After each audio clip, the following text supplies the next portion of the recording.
Prosa Escueta, un podcast de poesía a mi manera. No, a mi manera. No, a mi manera. No, a mi manera. No, a mi manera. A mi manera. No, no, a mi manera. A mi manera, a mi manera. No, a mi manera. A mi manera. No, a mi manera. No, a mi manera, no. A mi manera. A mi manera, no. A mi manera. A mi manera. No, a mi manera. Prosa A mi Escueta. manera. Prosa Escueta. Prosa Escueta.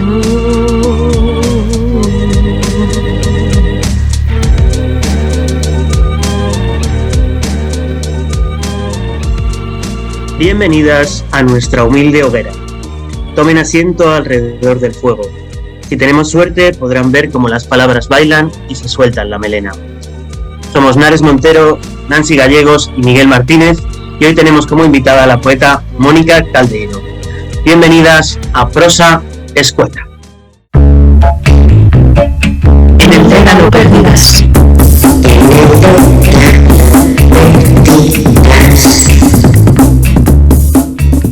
Hija, yo era el niño más cobarde de mi barrio y quizá también de mi planeta.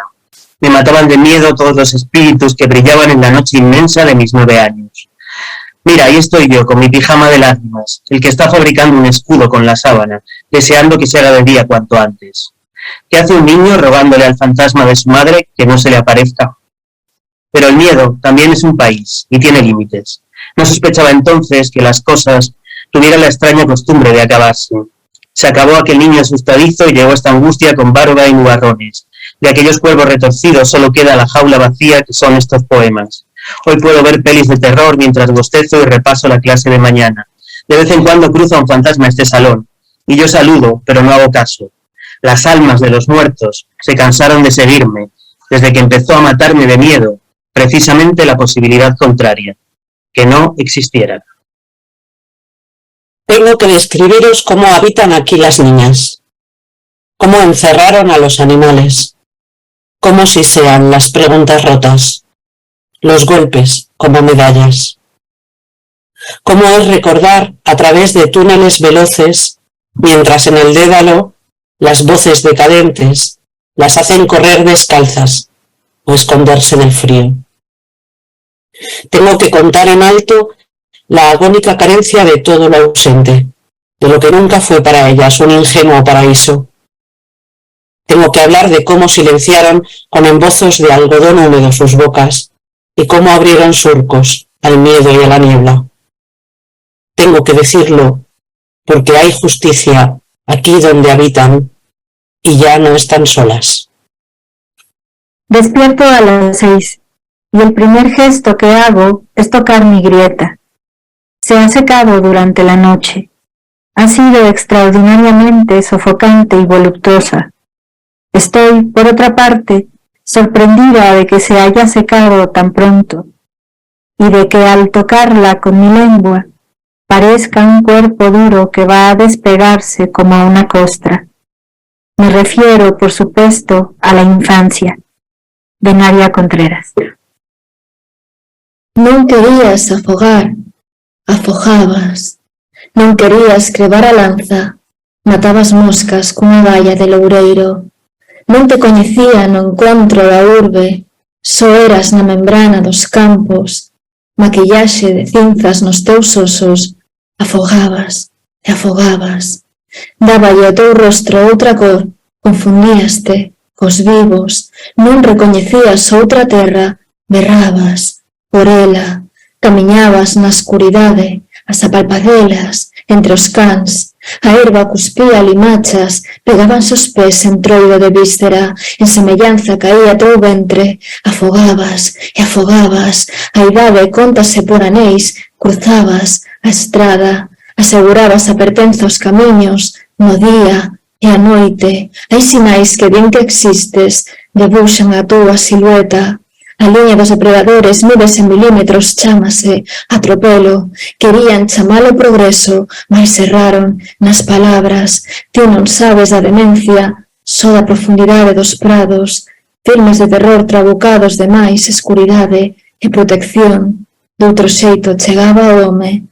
Afogabas, e afogabas, e afogabas, e afogabas, e afogabas. Buenas, compañeras de lumbre, ¿cómo estáis? Pues estamos en torno a la hoguera de la infancia y vamos a intentar hablar de la infancia, de qué éramos cuando éramos niñas y en qué consistía ser niña. Yo voy a lanzar la primera pregunta. No sé si recordáis bien cuando erais niñas o no lo recordáis del todo bien, pero supongo que conocéis esta frase de Dylan Thomas que dice: la pelota que arrojé cuando jugaba en el parque aún no ha tocado el suelo. Pregunto, ¿se sale alguna vez del patio del colegio? Yo creo que del patio, ojalá que sí, porque mis coles no tenían unos patios, bueno, digamos que no me gustaría mucho quedarme ahí, pero sí que es cierto que el otro día no sé con quién hablaba y le decía, yo tuve una etapa en la infancia muy intensa, que era la etapa de los porqués, y tan intensa que no se me ha acabado. Entonces, en ese sentido, yo sigo ahí. Sigues en la etapa del porqué, ¿no? Sigo en la etapa del porqué, todo. Y sí que es cierto que ahora encuentro un poco más consuelo porque ya no dependo tanto de que las preguntas me las contesten otros, ¿no? La adultez no tiene muchos consuelos, pero al menos el de que las preguntas me las conteste yo, o me las busque yo, o indague yo, escarbe, eso al menos solo depende de mí. Antes yo me sentía en la infancia en ese sentido pues nada segura, nada sujeta, porque no había contestaciones, era una gran nada. ¿Vosotras qué? No sé, a mí me da la sensación de que igual esa pelota de la que habla Dylan Thomas es un espacio suspendido que se mantiene hasta el presente, ¿no? Y que para cada una de nosotras representa algo distinto. Para ti son los porqués, para mí son los campos, para otras personas es algo distinto, ¿no? Algo que asociamos intrínsecamente a nuestra infancia y que se mantiene ahí, ¿no? Pero creo que es algo muy, muy, muy personal. Y desde luego para mí no es el patio del colegio. Total. Yo sí que he estado indagando acerca de las etimologías, porque de repente, y además desde hace mucho tiempo, con respecto a la infancia, se vienen como juntitas en tropel, en superpandi, un montón de palabras que yo de repente me sentaban muy mal. Y me ha sorprendido mucho porque la etimología de la palabra infancia no me la imaginaba así, la verdad. Y es que viene del verbo fari, y el verbo fari sería hablar en público. Entonces, infancia significa que no habla en público. Esto viene de la época de Roma, y es que y era un periodo que era desde los 0 a los 7 años, porque a los 7 se entraba en el ludus, en la escuela. Pero claro, de repente esto me ha descubierto una realidad que ya sospechaba, que es que los niños ahora no tienen infancia, o está hiperreducida, porque lo de las guarderías y lo de formar parte de la vida social ahora ya no es un tiempo tan extendido, ¿no? Yo en la infancia también recuerdo eso, los tiempos tan extendidos. Es interesante eso que dices de hablar en público, ¿no? Que el infante es el que no tiene voz pública, ¿no? Porque yo recuerdo, bueno, supongo que todos tenemos el recuerdo, que de los pocos recuerdos que tengo cuando era niña era oír hablar mucho a los adultos, ¿no? A mí me parecía como que los adultos hablaban demasiado. Yo, o mi familia por lo menos, se sentaban a comer y hablaban durante horas.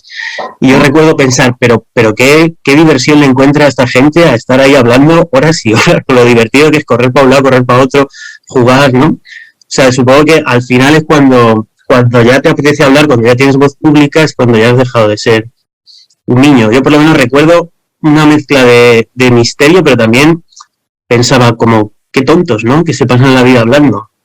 Bueno, yo quería retomar un poquito la pregunta que nos hacía Miguel sobre si hemos salido de ese, no solamente de ese patio de la escuela, ¿no? sino de ese jardín que es precisamente la infancia, y del que María Zambrano dice una cosa muy bonita.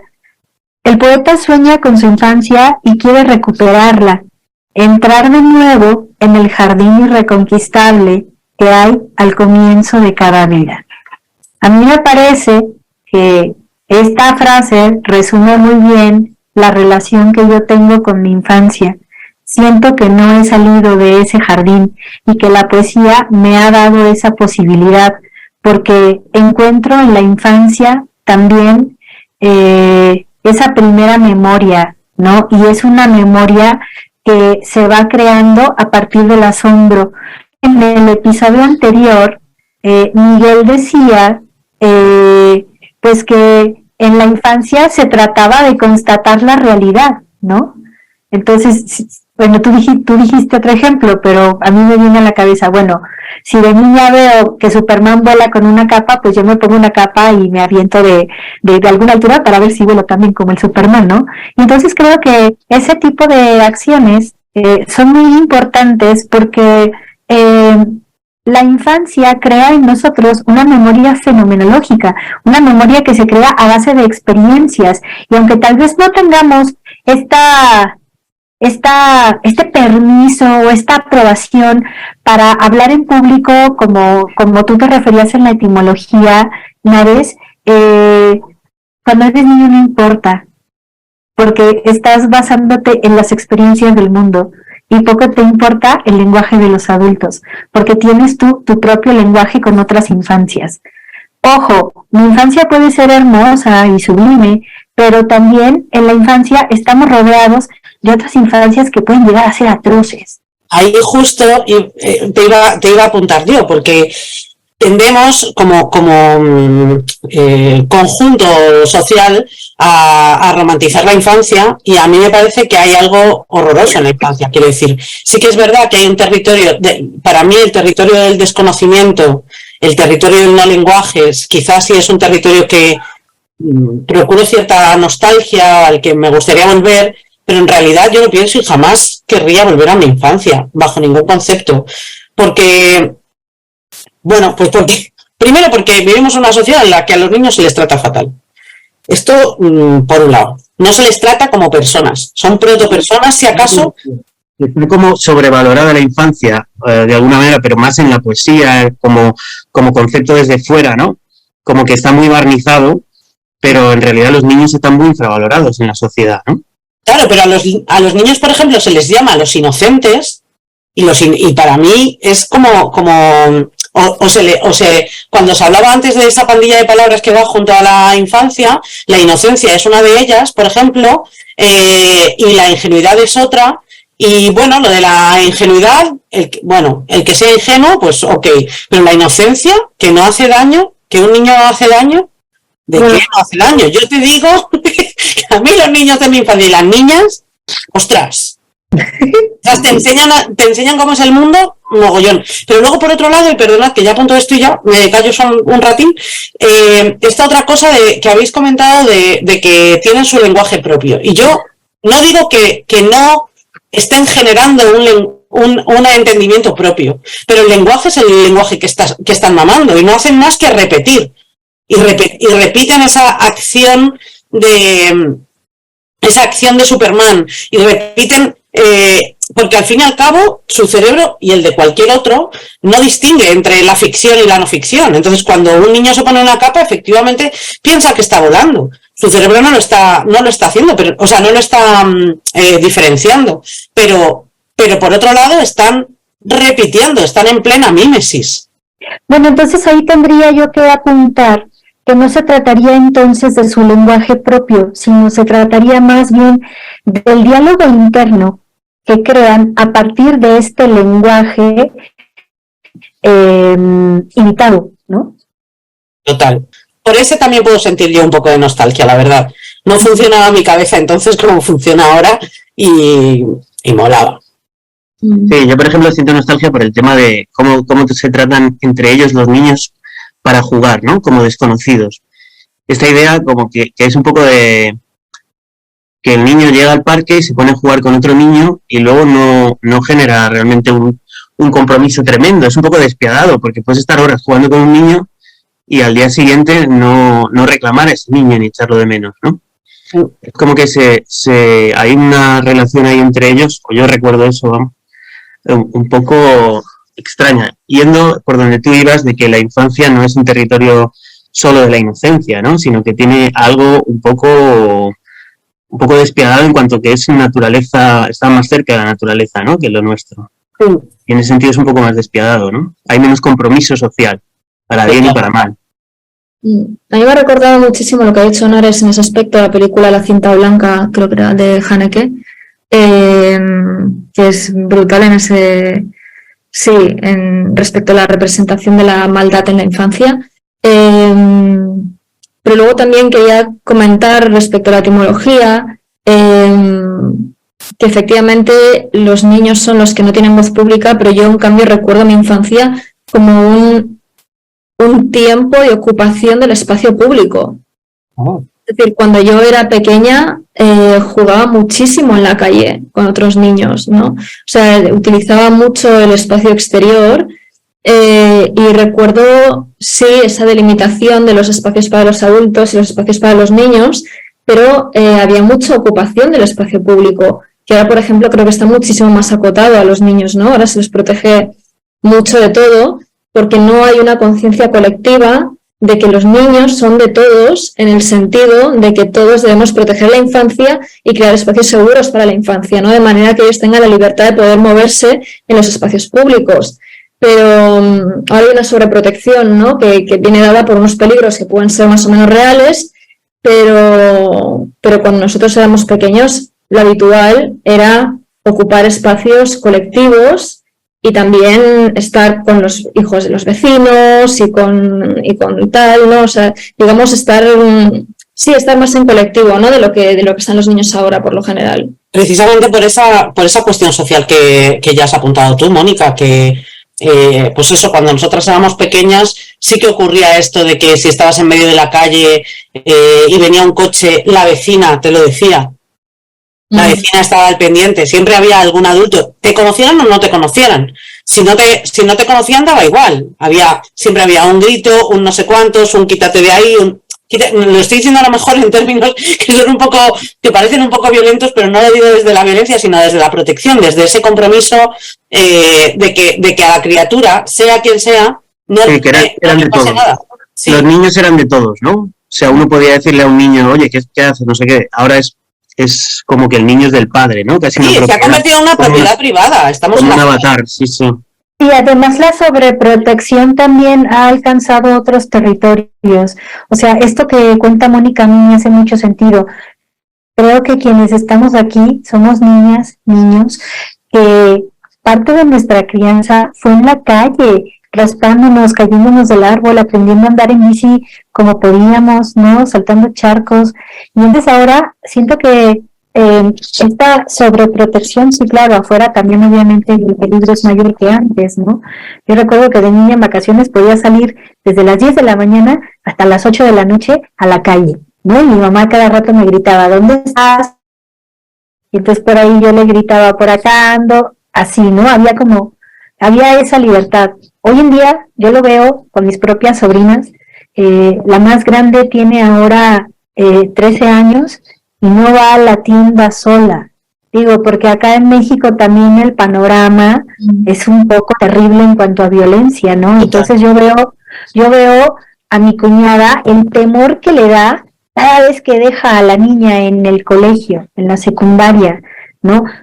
Van por ella, la recogen. Yo cuando estaba en la secundaria, que tenía 14 años, sola con mis amigos, haciéndonos compañía, dejándonos en las casas.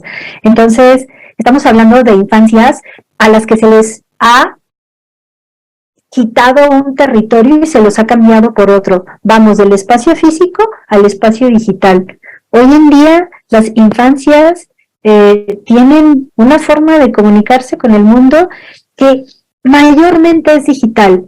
Y entonces eso también es un poco aterrador. Porque entonces la experiencia fenomenológica de esta memoria de la que yo hablaba se está perdiendo. Pero es muy interesante lo que señalas, Nancy, en el sentido de que hay una violencia, no hay una violencia externa tan intensa que hace que los jóvenes o las niñas y los niños tengan que reducir sus vínculos o sus afectos, ¿no? Para, digamos, entre comillas, pues sobrevivir a esas violencias. Entonces,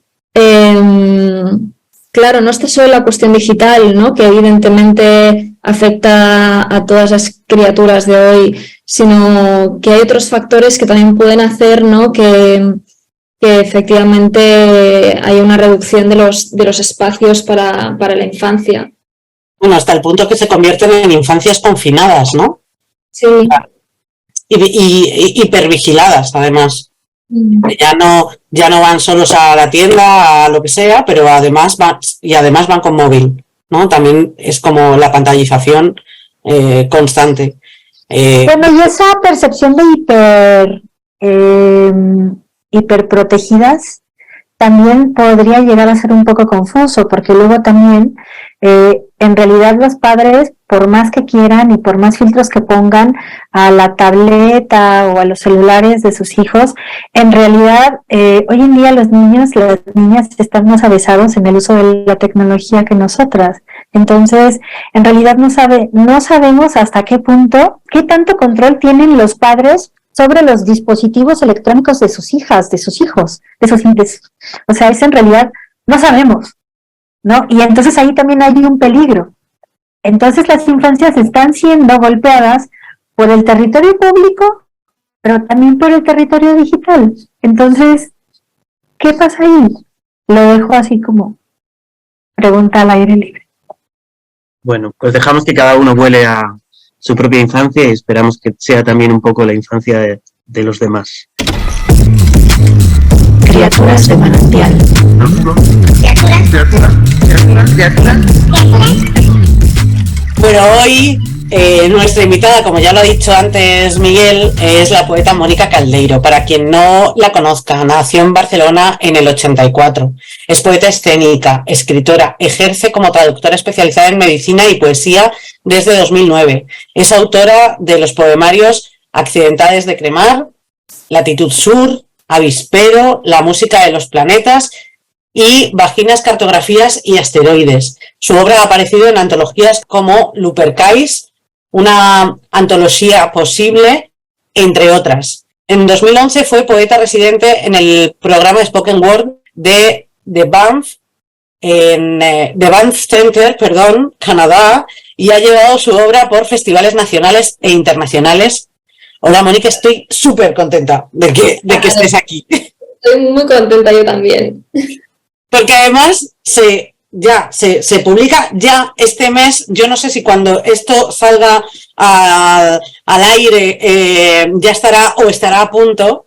No sé si tienes ahí una fecha, pero... Fecha no tenemos, pero estamos ya como... Faltan las pruebas de imprenta y estamos ahí ya con el libro a puntito. Está en la Sabemos... Para cuando esto se salga al aire, eso ya va a estar, y si no, casi, así que estáos atentos. Sale ese poemario que ya he dicho su título, Accidentades de Cremar, con la editorial RIL, que es un poemario, pero no es un poemario, porque tiene un solo poema. Y de este poemario, nosotros hemos tenido la gran suerte de leerlo antes que nadie, y lo primero que quiero hacer es darte las gracias por facilitarnos la lectura a los muggles que solo hablamos español. En esto se te nota el oficio de traductora y yo además lo agradezco hasta el infinito, ¿no?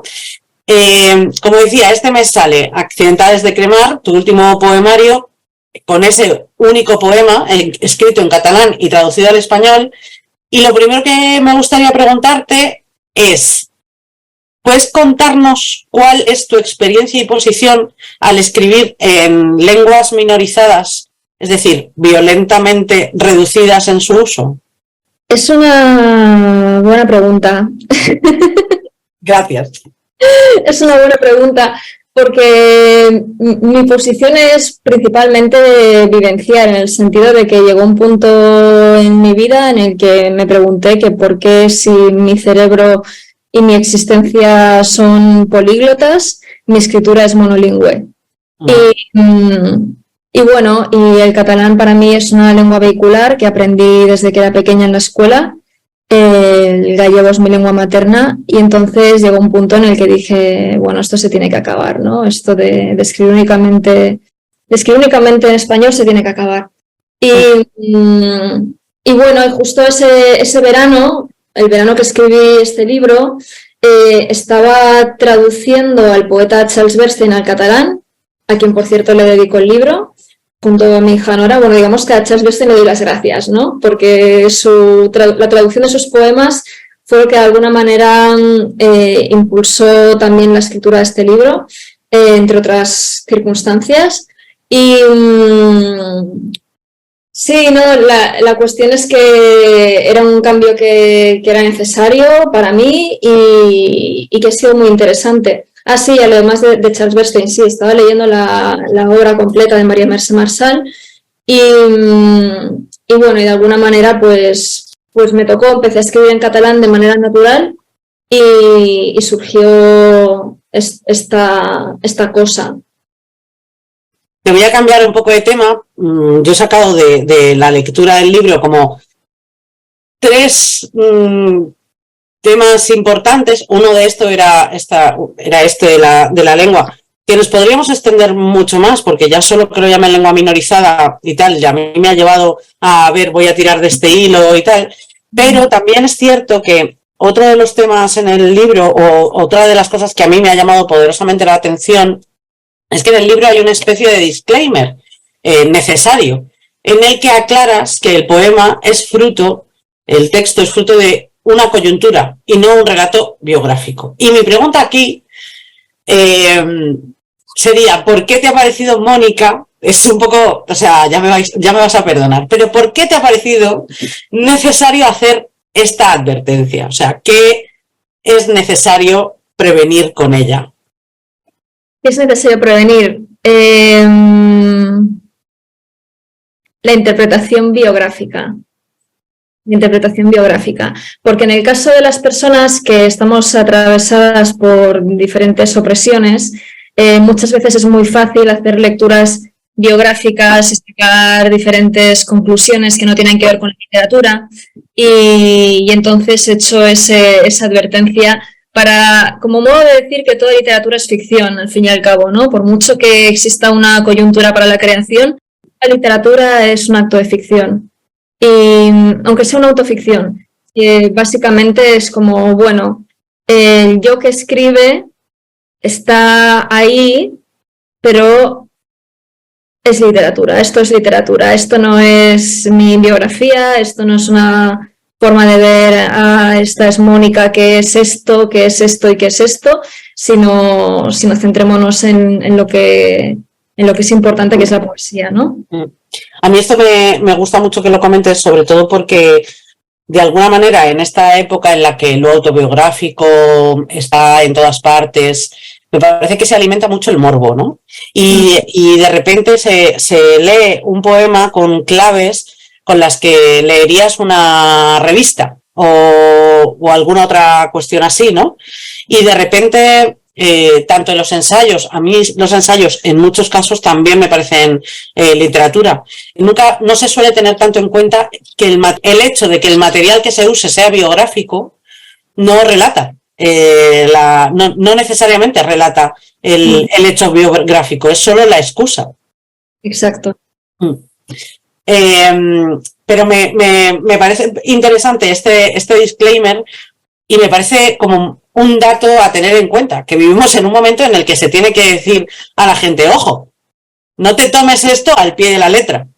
Nosotras, como he dicho antes, hemos tenido la suerte de leer el texto antes de su publicación y personalmente me he encontrado con un texto experimental en el que se me venían a la cabeza referencias a la escritura de los SMS, a las inscripciones romanas por aquello del uso de las mayúsculas, a la pérdida del lenguaje, por supuesto, a reminiscencias a la quema de la Biblioteca de Alejandría, a la herencia de un lenguaje fragmentado, al desvelamiento y la reconstrucción del lenguaje casi como única posibilidad. Y con todo esto en la cabeza, yo quiero saber cómo te planteas tú la experimentación y la escritura de un texto así. Quiero detalles, por favor. Es que no sé cómo contestarte a esto. Voy a intentarlo. Recurre a lo biográfico si quieres. No. Bueno, podría explicar cómo fue un poco el proceso, ¿no? Porque empecé escribiendo poemas muy aburridos, o sea, empecé escribiendo en catalán, ¿no? Y empecé escribiendo poemas muy aburridos que pensé, Dios mío, esto es infumable, esto no le va a interesar a nadie. Pero no fue tanto por ahí, luego empecé simplemente a probar y a jugar, y para mí, yo siempre digo que para mí el proceso de escritura solo tiene sentido en el riesgo, ¿no? Y quería crear un lenguaje que fuera violento hacia el lector también, ¿no? Que esa fragmentación pusiera un poco al lector contra las cuerdas de tener que reconstruir el texto por sí mismo y tener que hacer tener una experiencia con el texto, ¿no? Más que una lectura. Entonces empecé a tirar por ahí y me iba gustando el resultado. El tema de la disposición en la página, bueno, son 3 versos, ¿no? Entonces esto a quienes sonará haiku moderno, a lo mejor una especie de haiku muy espaciado, ¿no? Como si fuera un arreglo de Ikebana, pero un arreglo de Ikebana que está ardiendo, ¿no? Porque es que realmente el poema es un reflejo de una sensación de rabia muy intensa, pero una sensación de rabia que además transmite la escritura no como algo hermoso o como algo bello, sino transmite la escritura como una maldición que se transmite por vía materna, ¿no? Y que pasa de madre a hija, porque además para mí la escritura también como madre es algo que cuando mi hija era pequeña, la maternidad y la escritura eran como, ¿no? O sea, ¿cómo compagino yo esto? ¿Cómo hago para criar y para escribir, ¿no? Y lo vivía como de una manera muy conflictiva. Entonces, durante muchos años, ¿no? Veía la escritura como una maldición que me estaba como alejando de mi maternidad para intentar encontrar mi propio espacio. Pero bueno, yo creo que en el libro, en el prólogo maravilloso que ha escrito María Antonia Massanet y también el epílogo que yo escribí, ¿no? La justificación de una accidentada, se dan algunas claves también para entender las diferentes capas, ¿no? que tiene el libro a nivel temático. Pero bueno, últimamente escribo mucho sobre la violencia sin querer nombrarla tanto como, sin querer nombrarla tanto como tal. También escribir sobre la feminidad desde un punto de vista de maldad, que me parece un tema muy interesante, porque normalmente desde el feminismo se suele poner a las mujeres como víctimas, ¿no? Entonces yo quería hablar de la maldad de lo femenino también, ¿no? Y dime, Nares. Que yo aquí haría como pequeñas puntualizaciones. Esta frase que has dicho del feminismo se pone desde el victimismo, yo no la suscribo como tal, pero con respecto a... Siempre. No siempre, pero es verdad que yo creo que aquí sí que hay una cuestión social que nos quiere víctimas y que al final es de, bueno, espérate, ¿cuándo una deja de ser víctima, no? Porque también te puedes anclar en ese personaje. Pero más allá de eso, leyendo tu poema, y pensando mucho acerca de esto, yo tenía aquí justo, tú en un momento dado relacionas el acontecimiento con la violencia y de repente dije, otra vez, me voy a ir a la etimología, ¿qué está pasando aquí? Hay algo que... Y claro, la etimología de violencia, ese bio, significa fuerza. Y decía, significa abundancia o desmesura de fuerza, ¿no? En este caso, claro, cuando tú hablas de esta violencia, yo todo el rato sentía, antes de leer el epílogo, yo todo el rato no lo sentía tal como violencia, sino lo sentía como vindicación, que en este caso sería el que indica o reclama en justicia la fuerza. Sí, ¿no? sí, sí, y a mí me parece que, claro, como socialmente y como históricamente se nos ha negado la fuerza y se nos han negado nuestras formas de ejercer la fuerza, cualquier tipo de vindicación o queja, que además aquí sí que de repente se toma como algo que no puede pasar, ¿no? Entonces, yo más que violento lo siento vindicativo. Claro. Porque, y tú de hecho hablas de las niñas en un momento dado. Sí.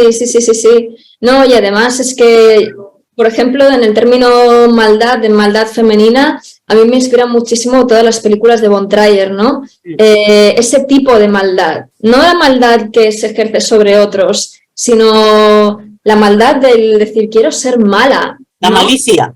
La malicia, ese querer ser mala, ¿no? No estar en el rol de víctima necesariamente, ¿no? Sino ejercer igual una propia situación de poder, ¿no? También. Fíjate que eso, o sea, a mí yo lo relaciono directamente con el tema que hemos estado hablando en el Diálogo Perdidas, precisamente con esta idea de la infancia, la inocencia y el candor, ¿no? El candor es algo como muy de los niños y es la falta de malicia.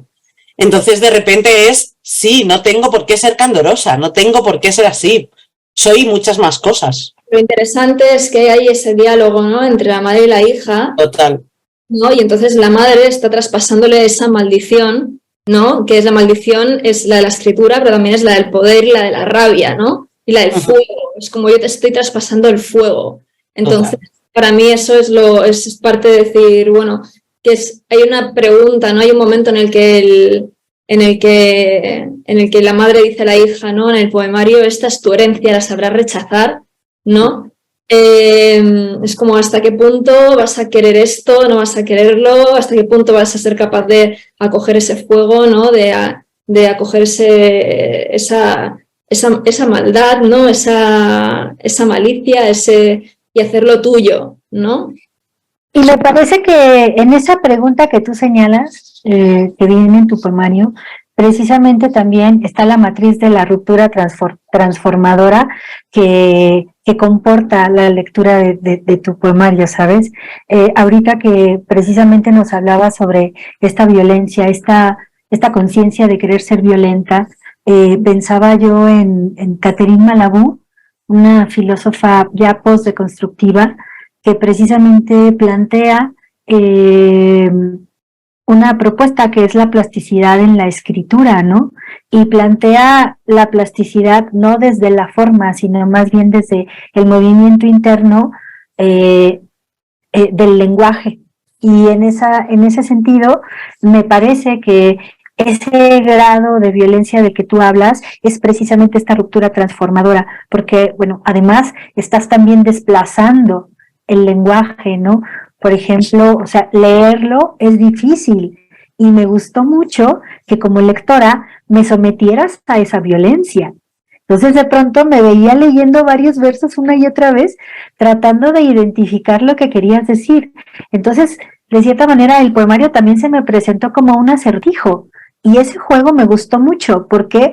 Porque me desplazó de la experiencia que comúnmente tengo como lectora al enfrentarme a un texto poético, ¿no? Yo aquí vuelvo a la palabra, vuelvo a hacer un apunte acerca de la palabra violencia, porque a veces hablamos de violencia cuando, por no decir incomodidad, es como que la incomodidad no es tanto. Yo creo que aguantamos mejor en la vida la violencia que la incomodidad.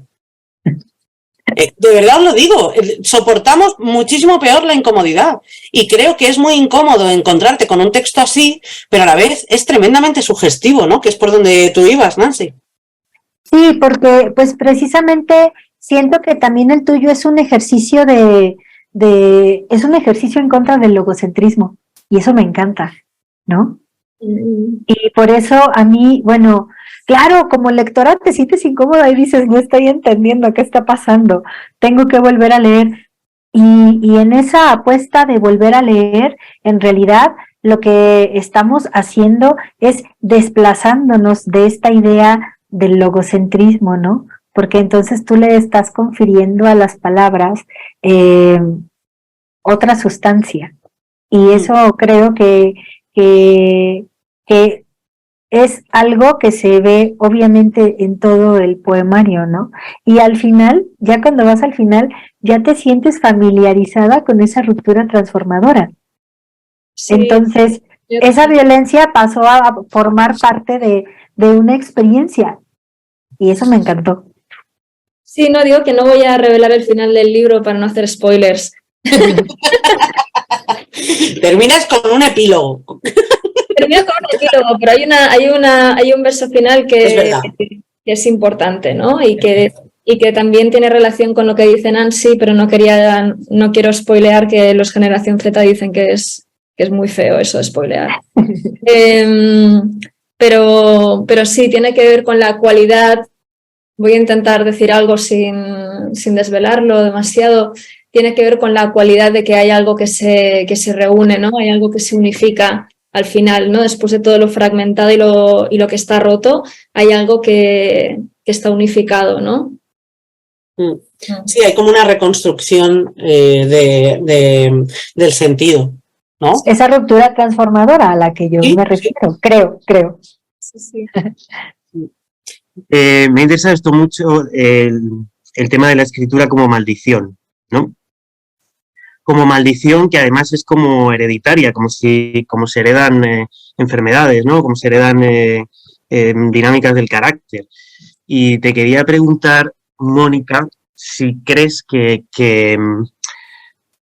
la escritura puede circular en una familia como si fuera eso, como si fuera una enfermedad. Si se puede reproducir, si puede saltar generaciones, si puede ir saltando de personas, y si hay algo en la lucha que emprendes en este libro contra el lenguaje, hay algo en lo que intentas que eso no se produzca, ¿o no? Yo creo que es que la familia es un sistema tan complejo y los individuos que la conforman también, que uno nunca sabe qué se va a heredar, ¿no? Es una cuestión que no tengo clara, pero simplemente yo como escritora en el libro me sitúo en un lugar en el que vivo la escritura como algo conflictivo y soy consciente de que ese conflicto se va a traspasar también, ¿no? a lo que sería, a la hija. Entonces, ¿cómo lo va a recibir la hija? Eso es cosa de la hija, ¿no? Es decir, la hija no es solo un ser receptivo, sino también es activo, y ella es la que decide si toma esa herencia o la rechaza, ¿no? Se transmite como una enfermedad, pero ella es activa, no es un ser pasivo, hay una dinámica que se crea. También aparecen otras mujeres, ¿no? En el libro aparece también la tía soltera, aparecen otras entidades otras accidentadas, ¿no? Ahí, pero sí, diríamos que en que la hija no es únicamente una receptora pasiva. Bueno, dices en ese epílogo, el poema y la escritura son la enfermedad, la maldición, la peste, aquello que aísla a quien escribe. Yo, por supuesto, te doy las gracias por estar en este primer capítulo de la segunda temporada de Prosa Escueta, pero antes de que pasemos a la siguiente sección, me gustaría pedirte que nos leas al menos un fragmento de este poemario, porque además eso, me parece que aunque sea solo un poema, tiene muchas relecturas, tiene muchas lecturas, y eso es muy interesante. Y para mí es un regalo. Me alegro porque yo como escritora, una siempre tiene al menos yo tengo la voluntad de experimentar y de ver qué pasa, ¿no? Y cuando un poema se termina. Y yo pensaba, digo, Dios mío, espero que esto no les parezca a los lectores una tomadura de pelo, ¿no? Que digan, ¿qué hago yo con un poema de 40 y pico páginas que va a razón de 3 versos por página y por qué he invertido mi dinero y mi tiempo en esto, ¿no? Espero que los lectores, la verdad, les resulte estimulante y que lo disfruten, por lo menos, y que bueno, y que sí, que acepten el reto y que les resulte interesante. Así que bueno, sí puedo leer un extracto. Leo en catalán, ¿vale? Que es Claro. La lengua en la que escribí el libro. No cerco refugi a aquestes paraules, la llengua tampoc m'allibera. Qui pica? Soldat. Rient de mugró, somia dents sense espasa, que si els dies es desvesteixen sovint, tanca ferma la fulla, corren rius, cerquen voreres, si es diu sang, si es diu ferida, sin així, vents atràs obsè sobre una estètica de clatell difús, que només se succeeixen, es retroben els vents al ventre. Quina nit, port a sobre i nana la valenta de panell, l'esquinçada de colze, que jutjada li rellisca en la potestat de el foc, si el foc és llumí, audàcia o dolç, si mugir la nit amb les fosques engargossades, si esgliats els secrets com obert el cul, si només estimar-se en el mal que exigeix escriure, dir-li a la filla, aquesta és la teva herència, la sabràs rebutjar. Dir-li a la filla, esclato en la violència, desavindre en la imatge, que si la rebel, que si l'incansable, que si la fúria enfonsant-se, que si caient en el forat de totes, insaciable, llepa el cap del llumí, encès amb gana de tall, esdevé el món més sonor, consonant, sobre el mà, que materna la ràbia, escup l'estómac, esquerda el entrelluc, que en últim instant la seva pròpia llum. Adcació sentimental també és l'èxtasi de desparèixer. És verlar el ventre per enlentir mons d'imaginacions exacerbats. En aquest nit, llepant la molsa d'edificis humits enlluernats, en ruïnes de crema daurats, en el foc dia i nit on Afrodita l'estimada, t'afneix cap al fons un pregunta. Si l'arpa de l'infantesa té nom de somni, quin nom el fera, ferida, sens rostre? Qué maravilla, Mónica. Muchísimas gracias por dejarnos escucharlo tal y como lo concebiste, de verdad. Yo estoy muy contenta y me siento de verdad una privilegiada por haberlo leído tan pronto. Estoy deseando tenerlo ahora en mis manos y tocarlo, que esta es otra de las maravillas de los libros. Y otra maravilla, perdona que haga el inciso, es que la imagen de cubierta es del artista italiano John Gian. Oh. Que bueno, es una persona que conocí, bueno, un artista y poeta que conocí en París hace un par de años y que con quien me voy a encontrar otra vez este año en la Feria del Libro de París. Y es una maravilla, es decir, su trabajo es una maravilla. Me enamoré de su trabajo cuando lo vi y le dije, por favor, me gustaría mucho, mucho, mucho, mucho que fuera portada del libro. Qué guay.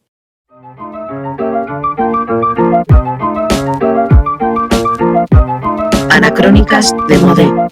Anacrónicas de Modé. Anacrónicas de Modé. Bueno, pues en esta sección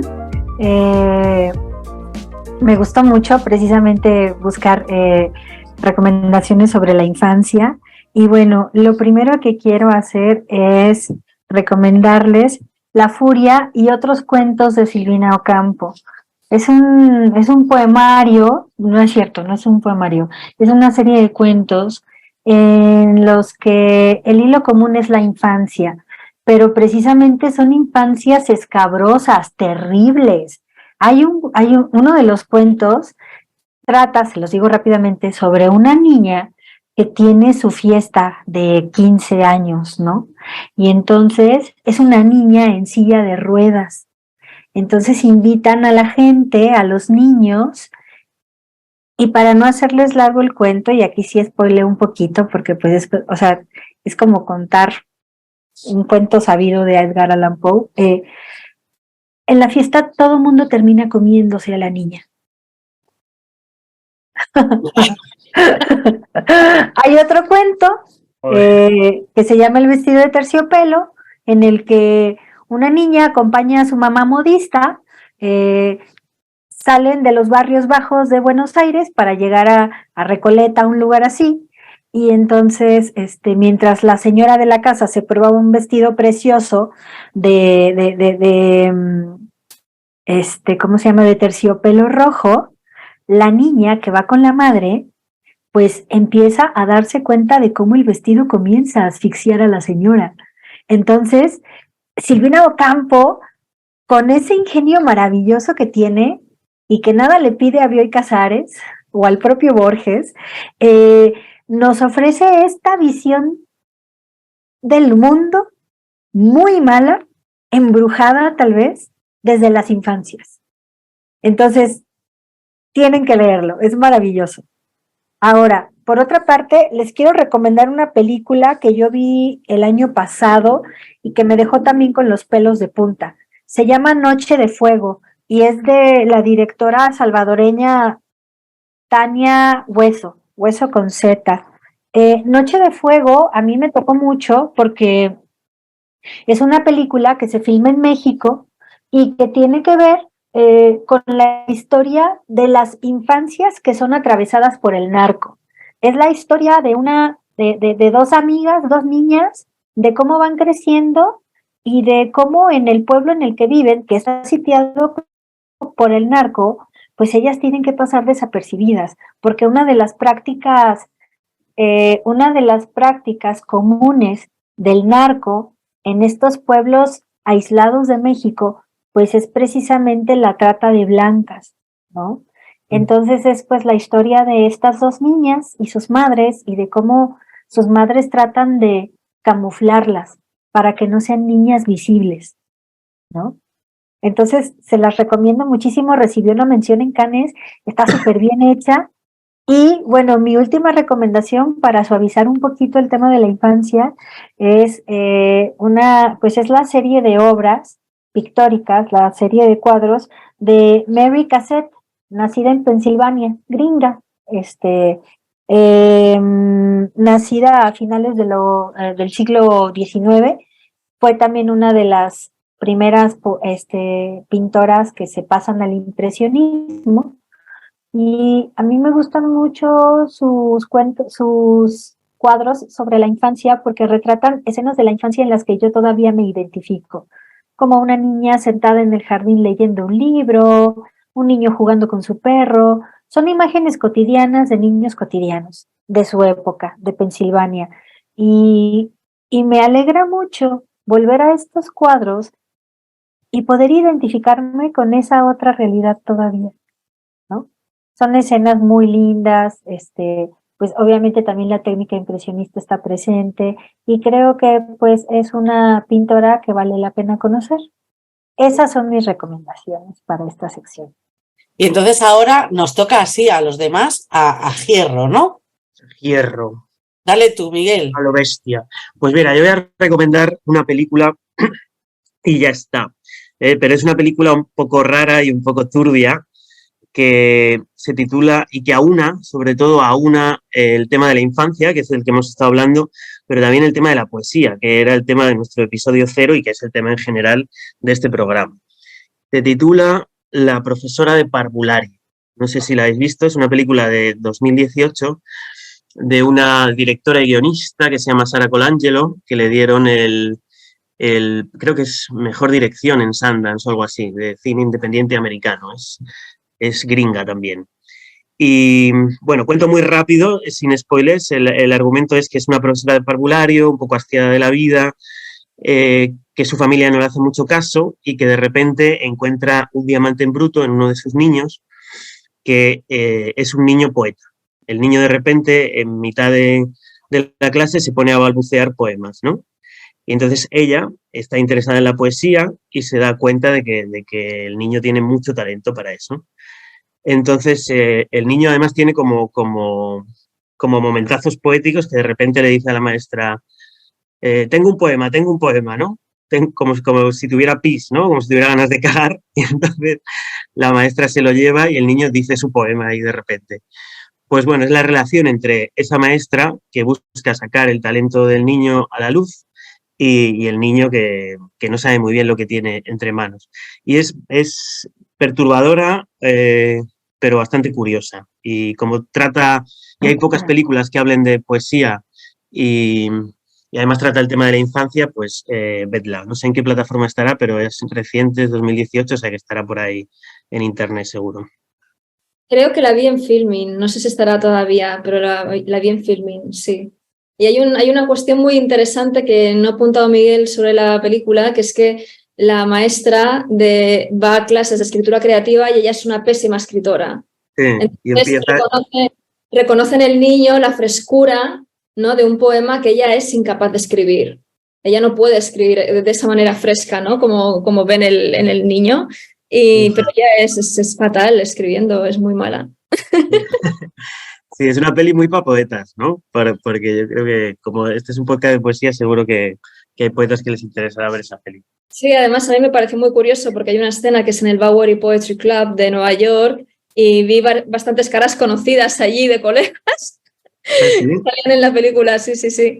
O sea que me pareció curioso. Sí, porque hay un momento en que, es que vamos a spoilear demasiado, pero hay un momento en que ella le lleva como una jam poética, ¿no? En el Bowery, en Nueva York. A ver, que quiero ver la película, por favor. Vale. O sea, yo ya me he apuntado todas las cosas que habéis dicho, no me la contéis del todo, por favor, lo pido.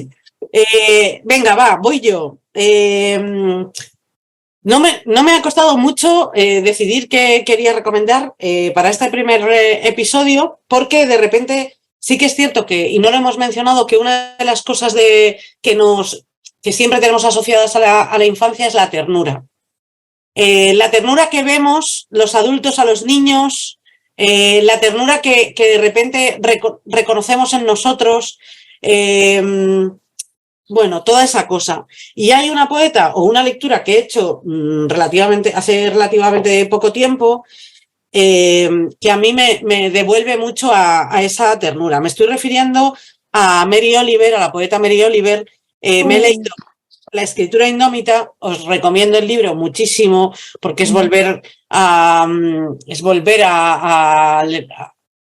tener horizontes, a lugares donde aunque estés confinado, aunque estés dentro de cualquier habitación, puedes ver horizontes, puedes ver pájaros volando, puedes ver todas esas cosas, ¿no?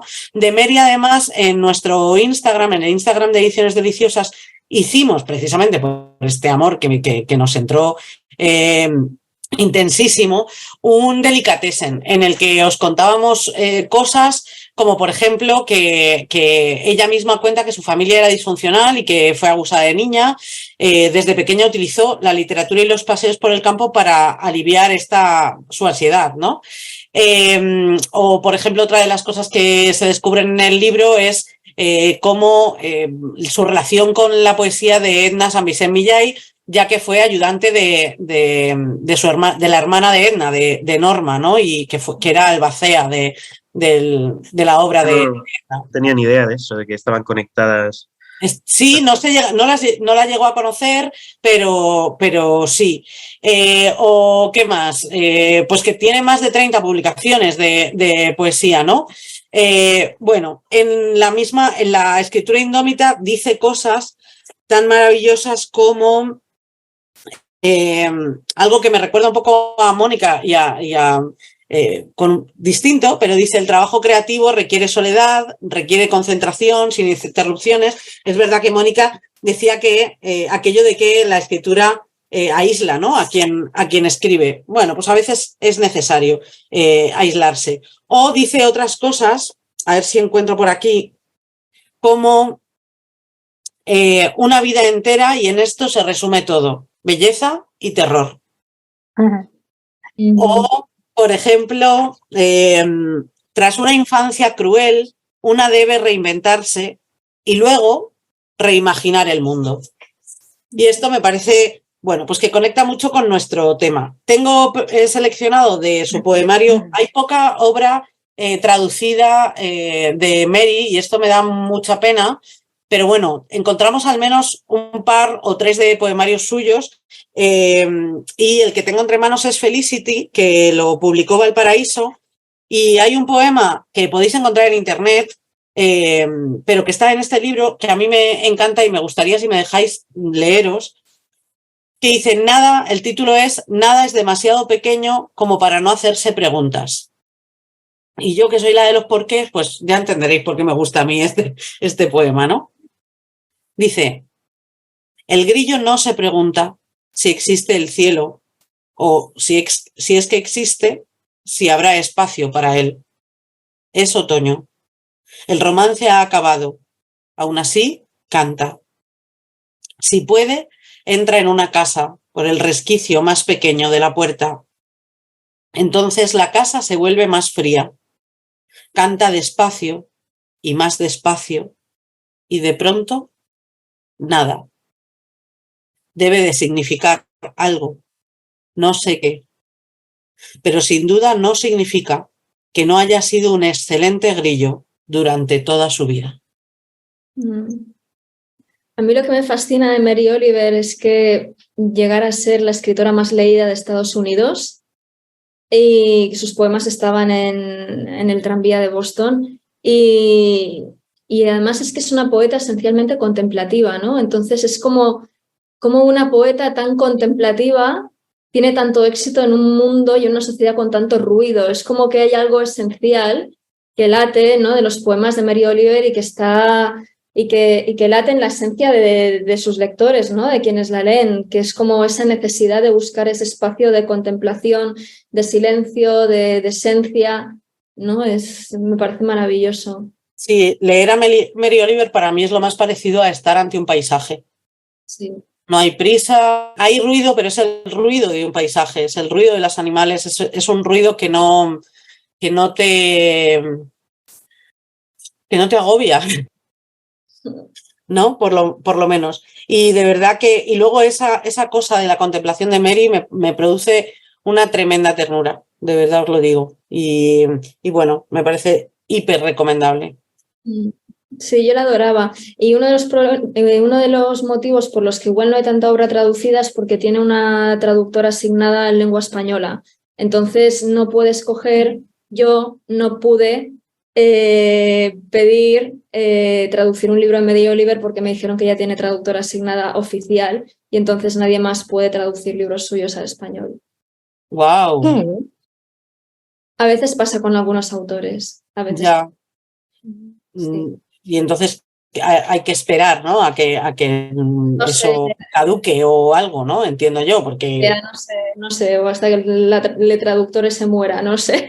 Bueno, no sé. Si hay algún editor o editora que quiere informarse de esto, tened en cuenta a Mónica, que es una excelente traductora, y tenednos luego en cuenta a nosotras, Ediciones Deliciosas, porque estaremos encantadísimas de leer cualquier cosa de Mary. Y si esta traductora oficial se quiere poner también en contacto con nosotras y contarnos más cosas, pues también, todos, aquí, Claro, la casa de todos. que a lo mejor la traductora oficial no da abasto, ¿no? Y entonces hay que buscar a otra gente, ¿no? Claro. Pero la cuestión es que quien gane, como decimos los traductores y revisores, el que tiene que ganar es el texto. Entonces se trata de que salga más obra, ¿no? Cuanta más obra, mejor. Por favor. Sí. Por favor, que ya hemos dicho que yo soy Magel de los idiomas, entonces yo necesito gente que haga ese trabajo. Mónica, querida, ¿qué recomendación tienes tú por ahí? Pues la verdad es que cuando me explicaste lo de las recomendaciones, yo no lo asocié a la infancia, al tema principal, porque no tenía ni... O sea, no sé por qué no pensé que tuviera que ir necesariamente ligado a... No, de hecho no. Ah, vale. Ha sido casualidad.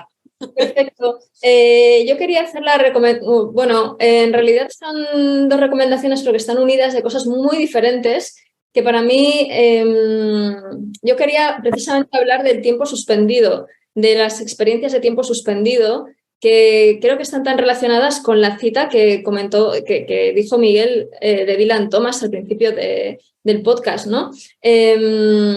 Para mí, por ejemplo, tatuarme es una experiencia de tiempo suspendido y también de extensión de los límites, ¿no?, del propio cuerpo, a través de lo que cada uno entienda, por ejemplo, por su dolor o su percepción del tiempo o lo que sea.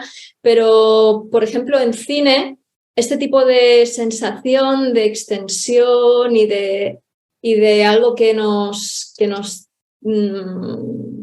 atraviesa una, digamos, como un fotograma para convertirse en secuencia larga que te deja una impronta permanente y que no te suelta, es el cine del director griego Theo Angelopoulos, que a mí personalmente me encanta, Sus películas son larguísimas, de 4 horas, así tranquilamente.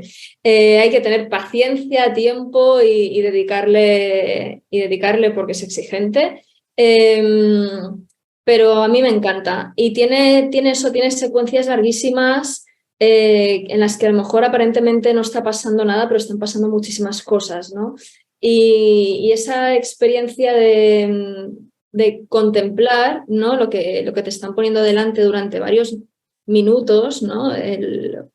Me parece muy interesante. Así como películas que puedo recomendar, a mí me gustó, bueno, es que es un hacedor de obras maestras, entonces, ¿qué voy a decir de Angelopoulos, ¿no? Pero me gustó mucho, por ejemplo, Ociasos, que creo que se ha traducido al español como El viaje de los comediantes. Y bueno, es una película acerca de una compañía de teatro que viaja conjuntamente, ¿no? Son itinerantes, viajan de manera itinerante y bueno, y digamos que la historia del país pasa a través de la propia compañía y cómo la compañía evoluciona, cómo sus miembros también van muriendo, ¿no? Con las guerras y todo esto. Y bueno, y es una experiencia ver una peli de Zeo Angelopoulos. Es violento hacia el espectador, por eso me gusta, porque es un poco, es exigentito, sí.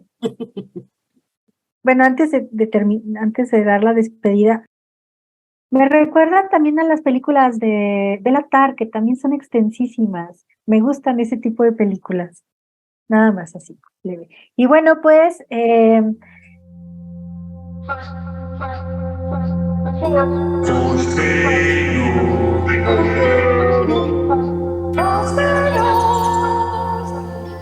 ¿cómo se llaman esas cosas que ves cuando cierras los ojos? Creo que son fosfenos. Los patrones rojizos, esas rayitas y puntitos, esas líneas borrosas que ves flotando cuando cierras los ojos. Nadie en verdad sabe qué son, ni para qué sirven. A veces parecen surgir por el sonido, por disparos electromagnéticos al azar. A veces a los fosfenos se les dice cine de prisioneros, una especie de película animada sin argumento, de vanguardia, interminable. O tal vez son protectores de pantalla. Patrones de espera que solo están ahí para que tu cerebro no se pueda dormir.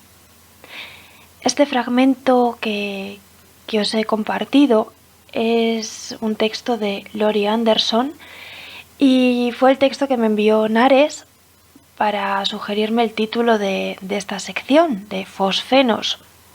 Yo soy Adriana Bañares, estoy encantada de poder hablaros en prosa escueta y me hace muchísima ilusión además que Nares me sugiriera llamar a esta sección Fosfenos porque me parece muy idónea, tanto por lo que significan los fosfenos, ¿no? Como habéis escuchado, y también porque puede ser, por su similitud, la palabra a fosfatina. Fosfatina era un podcast muy rudimentario y al que bueno, guardo un cariño brutal. Un podcast que hacía yo hace 1000 años, corría el año 2012, creo que fue entre noviembre de 2012 y noviembre de 2013, o sea, un añito justo, en el que hablaba de publicaciones alternativas, de fanzines, de autores y autoras, sobre todo en poesía, que estaban un poco en la sombra y que a mí me interesaba pues darles un poco de visibilidad dentro de lo que cabe, ¿no? De lo que te puede, del espacio, ¿no? Que te puede dar un podcast y para los pocos oyentes que tenía, ¿no? Pero creo que es muy importante siempre, aunque la audiencia sea minoritaria, dentro de lo que se pueda, si tienes un altavoz, por mínimo que sea, utilizarlo para visibilizar a quienes no tienen esa oportunidad de estar en mesas de destacados, en escaparates de librerías, entre las listas de más vendidos, de los recomendados, de los suplementos, ¿no? Esto de los suplementos que lo escucho mucho Y luego la verdad es que ¿quién lee los suplementos, no? También me pregunto. Pero me parece interesante, ¿no? Retomar un poco ese espíritu de Fosfatina y hacerlo además desde prosa escueta. Así que estoy muy contenta de esta sección. Yo hoy, como a modo de presentación, ¿no? Porque es el primer programa de la segunda temporada de prosa escueta, quería plantear una pregunta y estaría guay que quienes nos escuchéis pues nos hagáis llegar vuestras respuestas o vuestras reflexiones.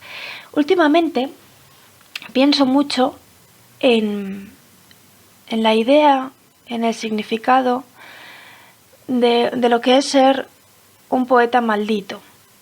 Creo que todas tenemos un poco esa idea en la cabeza de ese hombre atormentado que se da al alcohol, a la mala vida, a una vida, bueno, o una vida bohemia, distendida, pero que también está rodeada de sinsabores y esa falta, ¿no?, siempre de reconocimiento en su entorno, tanto en su comunidad, en el lugar donde vive, pero también en el tiempo en el que vive, ¿no? Y que luego quizá de manera póstuma sí que obtiene ese reconocimiento, ¿no?, que no tuvo en vida. Pero siempre pensamos en hombres, en autores. Y yo me preguntaba, ¿qué es ser una poeta maldita? Si es lo mismo, y qué poetas malditas hay, ¿no? Porque yo, bueno, o vosotras, me imagino que cuando se dice poeta maldito, enseguida, ¿no?, pues os acordéis de Rimbaud o de Baudelaire, yéndonos un poco más a lo contemporáneo, a Bukowski.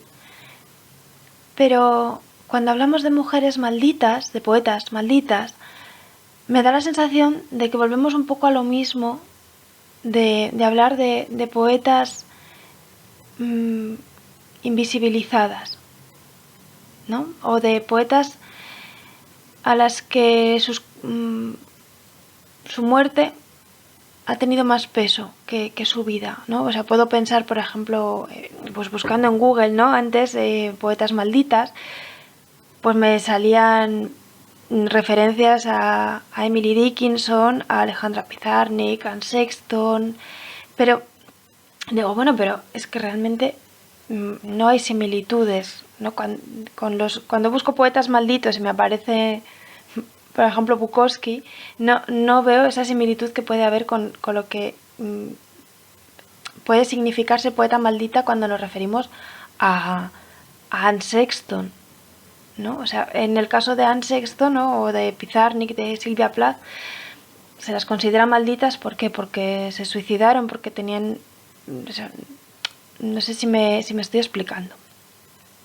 O en el caso de Emily Dickinson, ¿no?, que decidió no publicar sus poemas en vida, que tuvo una vida así muy recluida, pero cuando hablamos de esa falta de reconocimiento por los coetáneos y por los vecinos, por así decirlo, joder, a veces no basta con ser mujer para ser maldita en este sentido, porque yo pienso mucho en compañeras poetas a las que les ha costado tantísimo publicar, tantísimo ser reconocidas, para quienes una vez que cumplen los 35 famosos años ya sí que no, vamos, están completamente olvidadas, ¿no?, para el circuito poético. He dicho 35 porque cuando nos presentamos a concursos literarios, concursos de poesía, certámenes,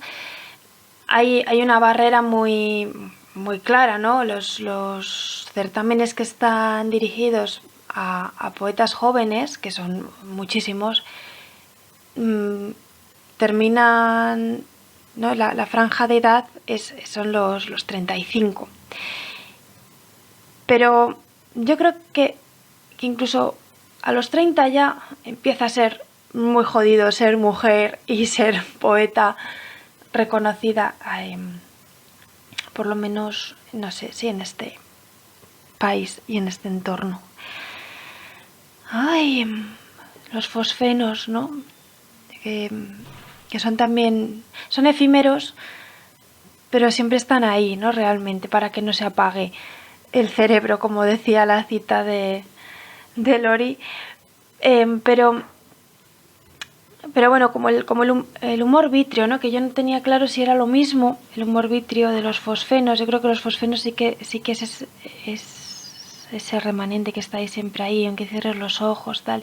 Y el humor vitrio sí que es efímero, ¿no? Es cuando te aprietas mucho los ojos o cuando después de ver una luz cegadora tienes como una lluvia que cae ante tus ojos y que sí que se termina yendo, ¿no? El humor vitrio sí que es efímero. Pero las poetas seguimos y seguimos peleando, tengamos 20, 30, 35, 40 o 50, 60 o más. Seguimos, ¿no? Mientras estemos vivas y seguimos siempre con esa pelea y nos cuesta dedicarnos solamente a escribir, ¿no? Ojalá. Estaba pensando en eso, en la precariedad, siempre en que la poesía sea considerada como el hobby, ¿no? Primero está tu trabajo alimenticio, ya pasado los 30 igual sí, quizá la hipoteca, la familia, etc.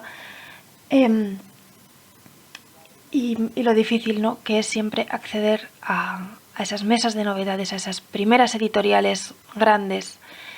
Así que Fosfenos va a tratar de esto, de las mujeres poetas, y solamente os pido eso, que me dejéis comentarios o me escribáis a través de las redes de Prosa Escueta, qué es para vosotras una poeta maldita. Muchas gracias y hasta el próximo Fosfenos. Muchas gracias a todas, a todos por escucharnos. Gracias a Mónica por estar acá con nosotras. Fue deliciosa tu compañía. El siguiente episodio lo dedicaremos a lo salvaje. Y tenemos una invitada sorpresa que se anunciará en breve. Nosotras somos Nares, Miguel y pues Nancy. Nuestras voces forman el hilo resonante que teje esta prosa escueta. Esperamos haber creado para ustedes y su imaginación inquieta una casa, un nido, una colina. Muchas gracias por escucharnos. Chao, chao. Chao. Chao.